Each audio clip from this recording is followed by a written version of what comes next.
प्रणाम सभी को। आज का जो विषय है हमारे समक्ष, वो विषय है दुनिया। दुनिया बहुत ही लुभावनी सी वस्तु हो सकती है। बहुत ही किसी के लिए ऐसा हो सकता है कि ये दुनिया से सुंदर कुछ हो ही नहीं सकता। तो कोई ऐसे भी जीव होंगे जिससे जो ये कह रहा होगा कि ये दुनिया ही तो नर्क है। वास्तव में किसी के लिए यही दुनिया स्वर्ग है, किसी के लिए यही दुनिया नर्क है, किसी के लिए उसके बस परिवार के 4 सदस्य वही उसकी दुनिया, किसी के लिए पूरा मोहल्ला उसकी दुनिया, किसी के लिए उसका देश उसकी दुनिया, तो किसी के लिए उसका प्यार उसकी दुनिया। ये क्या है ये दुनिया आपके लिए? वास्तव में दुनिया का जो होना है वो किस बात से तय होता है? किसे आप वास्तविक दुनिया कहते आए? प्रेम में तो कभी प्रेमी भी अपनी प्रेमिका को इसी प्रकार, तुम्ही मेरी दुनिया, तुम्ही मेरा सब कुछ। यही जब प्रेम भक्ति में उतरता है तो भक्त भी ऐसा ही कहता है कि हे भगवान, तुम्ही मेरी दुनिया हो, तुम्ही मेरा सर्वस्व हो। कभी कभार तो दिखावटी ज्यादा होता है, क्योंकि जब भी हम किसी को अपनी दुनिया कह रहे होते हैं वहां पर किसी न किसी प्रकार की एक आसक्ति छिपी होती है। कुछ है जो हम पाना चाहते हैं, कुछ है जो उससे हम प्राप्त करना चाहते हैं। और ये जो प्राप्त करने वाली वृत्ति है, ये जो कुछ पाना चाहता है, यही सबसे बड़ी वजह है जो चाहता है, जो आसक्ति किए बैठा है। दुनिया उसी आसक्ति को पकड़ती है, उसी स्वरूप में उसे मिलती तो है, लेकिन वो आसक्ति की पकड़ इतनी गहरी हो जाती है कि आप इस दुनिया से पीछा छुड़ाना भी चाहो तो नहीं छुड़ा पाओगे। फिर कितने कितने सारे जन्म आप भटकते फिरते हो, फिर इसी की जो है तलाश में, इसी को सत्य माने हुए बस भटकते चले जाते हो। फिर कभी किसी जन्म में ऐसी एक कृपा होती है कि गुरु की दृष्टि आप पर पड़ती है, और वो दृष्टि ऐसी होती है कि अगर आप ना भी चाहो तो वो जो बात है, आपसे ऐसा लगेगा कि ये तो मेरा पूरा संसार ही छीन रहे हैं। कुछ भी नहीं छोड़ा इन्होंने, सब कुछ छीन तो लिया है। और गुरु से बड़ा जो है दुश्मन आपको संसार में, विश्व ब्रह्मांड में कोई प्रतीत ही नहीं होगा। ऐसा लगेगा कि बस यही तो है सबसे बड़े दुश्मन मेरे। इतने बड़े दुश्मन को मैं क्या कहूँ, क्या करूं मैं आखिर इस दुश्मन का? लेकिन उनसे बंधन भी इतना गहरा होगा कि अंततोगत्वा ऐसा लगेगा कि वही गुरु ही तो आपकी दुनिया। और वो गुरु की एक बार पकड़ जो है, वो स्थिति जब आप पर हो जाती है, वो जब आपका हाथ थाम लेते हैं और जब आपके लिए वो गुरु आपकी दुनिया होते हैं, तो वास्तविक दुनिया की सत्यता जो है वो आपके सामने प्रतीत होती है, बिल्कुल प्रकट हो जाती है। आपका परिवार जिसे आपने कभी दुनिया माना, क्या वो वास्तविक दुनिया कहलाने के लायक भी था कभी? आपके ये जो पूरा का पूरा विश्व ब्रह्मांड, कहीं कुछ भी आपने पकड़ के उसे अपनी दुनिया कह दिया, यही तो मेरा सर्वस्व है, उसकी सत्यता आपके सामने प्रकट होती है। ये सारी की सारी जो नश्वर चीज है, उसकी नश्वरता आपके सामने प्रकट होती है। कुछ है जो कई जन्मों से आपके साथ बना हुआ है, कुछ है जिसने कई जन्मों से ये सहारा दिया। लेकिन यही बात है, अध्यात्म की यही खूबसूरती है। हम जितना गहरे इसमें जाते हैं, ये जो नश्वर दुनिया को उतना ही हम दूर पाते हैं। और इसीलिए बहुत बार ऐसा कहा जाता है कि ज्यादा संतों की वाणी सुननी नहीं चाहिए कभी। अगर वो वाणी पड़ गई तो हो सकता है कि तुम्हारा कल्याण करके ही माने, और जो कल्याण का यहाँ तात्पर्य कुछ ऐसा सा है कि ये दुनिया छुड़ा कर ही माने वो। और दुनिया अगर तुम्हारी छूट गई तो तुम किसी काम के ना रहोगे। इसी पर जो है एक गजल की कुछ लाइनें थी जो मैं चाहूंगा कि एक बार पढ़ के बस आपको सुना दूं। एक ऐसे ही एक भाव सा है, वो काफी मुझे दुनिया को लेकर के ऐसा लगता है कि मेरे काफी करीब सी है।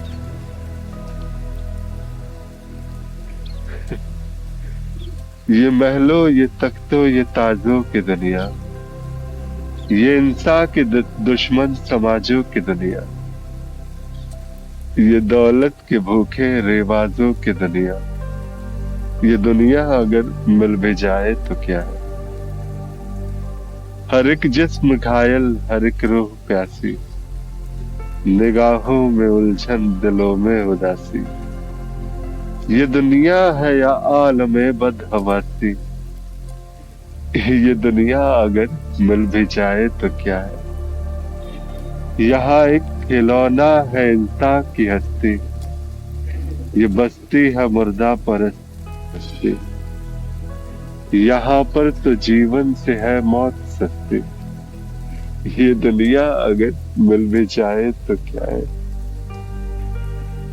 जवानी भटकती है बदकार बनकर, जवा जिस्म सजते हैं बाजार बनकर, यहाँ प्यार होता है व्यापार बनकर, ये दुनिया अगर मिल भी जाए तो क्या है। ये दुनिया जहाँ आदमी कुछ नहीं है, वफा कुछ नहीं, दोस्ती कुछ नहीं है, जहाँ प्यार की कद्र ही कुछ नहीं है, ये दुनिया अगर मिल भी जाए तो क्या है। अंत में जला दो इसे, फूक डालो ये दुनिया, मेरे सामने से हटा लो ये दुनिया, तुम्हारी है तुम ही संभालो ये दुनिया, अगर मिल भी जाए तो क्या है। इसमें जो अंत में जो बात आती है ना कि हटा लो मेरे सामने से ये दुनिया, कुछ ऐसा सा ही हस्र होता है। हर आसक्ति, हर वो जो बात है, जितनी गहरी से वो आसक्ति होगी, जितने गहरे तल पर ये आसक्ति बनेगी, ये आसक्ति ही आपको सबसे बड़ी पीड़ा का कारण बन सकती है। ऐसा लगेगा कि पूरे के पूरे संसार में अगर कुछ है तो ये मेरी जो पकड़ है यही सबसे बड़ी वजह है। लेकिन उस समय पकड़ छूटती नहीं है ना, क्योंकि कोई आध्यात्मिक सहाय मतलब जो है तुम्हारे सामने में नहीं है, आपके गुरु आपके साथ नहीं है, आपकी जो बात है वो ऐसा लगता है कि पूरी दुनिया में आप अकेले से पड़ गए हो, दुनिया से लड़ रहे हो, जूझ रहे हो। वही है कि एक दुनिया जो जिससे एक अनवरत युद्ध जारी रहता है, जहां आप लगातार कुछ ना कुछ प्राप्त करने के लिए, कुछ कमाने के लिए एक जद्दोजहद की जारी रहती है।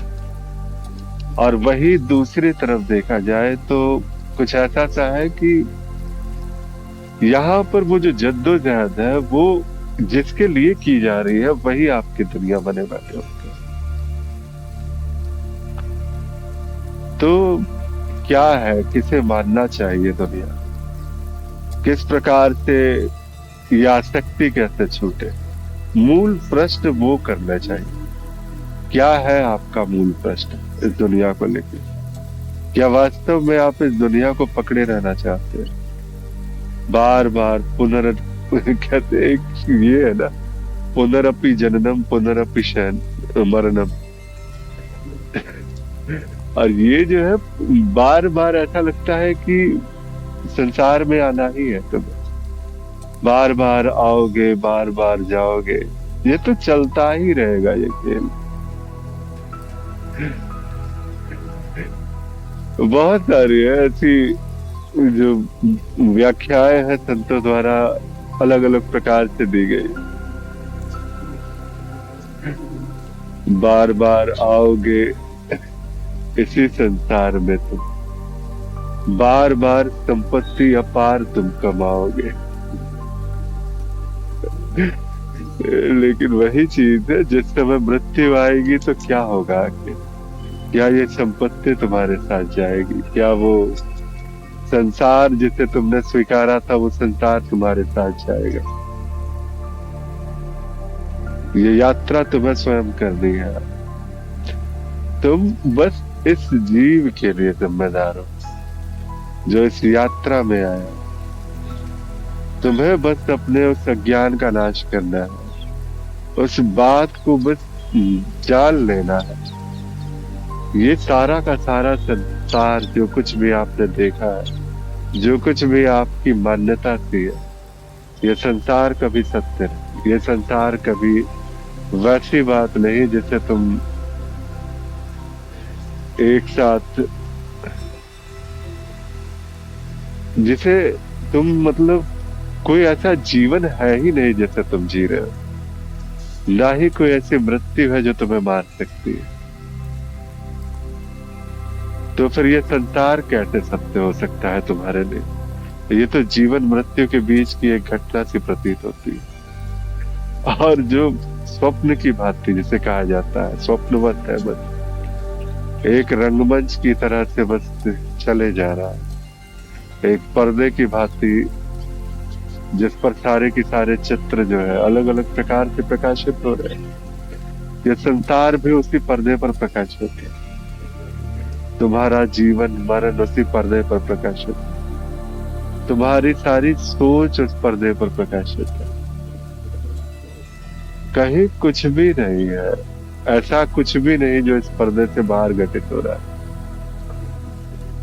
लेकिन इस बात तक पहुंचने के लिए एक यात्रा करनी पड़ती है।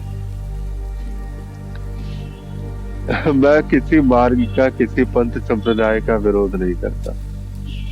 ठीक है, तुम्हें जैसे आगे जाना है जाओ, लेकिन बढ़ो तो सही आगे। और प्रश्न तुम्हारे वाजिब से होना चाहिए। प्रश्न तुम्हारे बिल्कुल सटीकता से वही होने चाहिए जो तुम्हें संसार के माया जाल से निकाल सके। इस संसार में पड़े रहे, इस संसार के बंधनों को ही सत्य मानकर अगर तुम इसमें उलझते रहे तो ये माया जाल तुम्हें छोड़ेगा नहीं। ये संसार तुम्हें बख्शने वाला नहीं है। ये संसार, जितनी पकड़ तुम्हारी तेज होगी इस संसार पे, संसार उससे 1000 गुना जोर से तुम्हें पकड़े बैठेगा। संसार की पकड़ तुमसे हमेशा 1000 गुना ज्यादा तेज होगी। और इस पकड़ से अगर कोई छुड़ा सकता है तो तुम्हारा गुरु हो सकता है वो। तो सर्वप्रथम अपने गुरु की तलाश को निकलो। तुम्हें भक्ति में जाना है तो भक्ति के गुरु ढूंढो। तुम्हें तंत्र करना है तो तंत्र के गुरु ढूंढो। ज्ञान में आना है तो ज्ञान के गुरु टकाओ। लेकिन गुरु आवश्यक, अगर इस संसार से बाहर आना है तो, क्योंकि वही तुम्हें इस संसार के गहरे मोह जाल से निकाल सकता है। वही तुम्हें इस संसार की सत्यता को दिखा सकता है। तुम्हारे नजरों के सामने संसार का जो मिथ्यापन है वो बिल्कुल स्पष्टता से प्रकट हो जाएगा। एक बार गुरु का स्पर्श हुआ तो वही पर्याप्त है। और ये संसार बस इस काम के संसार में रहते हुए इस संसार की मिथ्या को जान लो। अगर तुमने इस संसार की मिथ्या को नहीं जाना, इस संसार से वो बंधन सा जोड़ के रखा हुआ है, तो ये संसार का बंधन तुम्हारे लिए अकाट्य बंधन होगा। तुम कभी काट ही नहीं पाओगे। तो इसीलिए अध्यात्म आवश्यक है अगर इस संसार की सत्यता को जानना है। वास्तविक दुखों का कारण है ये संसार। वास्तविक जो तुम्हारी सारी की सारी भावनाएं हैं, उन सब की सब भावनाओं में जो सबसे, जिसे कहते हैं कि तुम्हें जो सबसे ज्यादा परेशान करने वाला है वो वही संसार जिसे तुमने अपना माना, वो वही बंधन जिसे तुमने जबरदस्ती पकड़ा हुआ है। और ये बंधन छूटने वाला नहीं है। तुम्हें एक कदम बढ़ना होगा इस अध्यात्म की ओर, स्वयं को जानने की ओर। और तभी शायद ऐसी हो जाए कृपा, क्योंकि बहुतों ने कुछ ऐसे से ही छुड़ाया है संसार से पीछे। आपके पास भी है तो मौका। तो दुर्लभो मानुषो देहो अगर कहा गया है तो बस इसका कारण यही है कि इस मनुष्य जीवन में ही ये संभावना है, संसार में रहते हुए संसार की मिथ्या को जानना। तब तक के लिए प्रणाम, नमस्कार। और अगर वास्तविक अध्यात्म में उतरना चाहते हैं तो फिर आइए, आगे बढ़िए, अपने गुरु की तलाश कीजिए। मुझसे बातें करना चाहते हैं तो मेरा संपर्क नीचे दिया गया है। और अगर विशेष अगर जुड़ना हो तो निर्वाणधाम.in, वहां से हम सभी एक यात्रा कर सकते हैं आगे। प्रणाम, नमस्कार।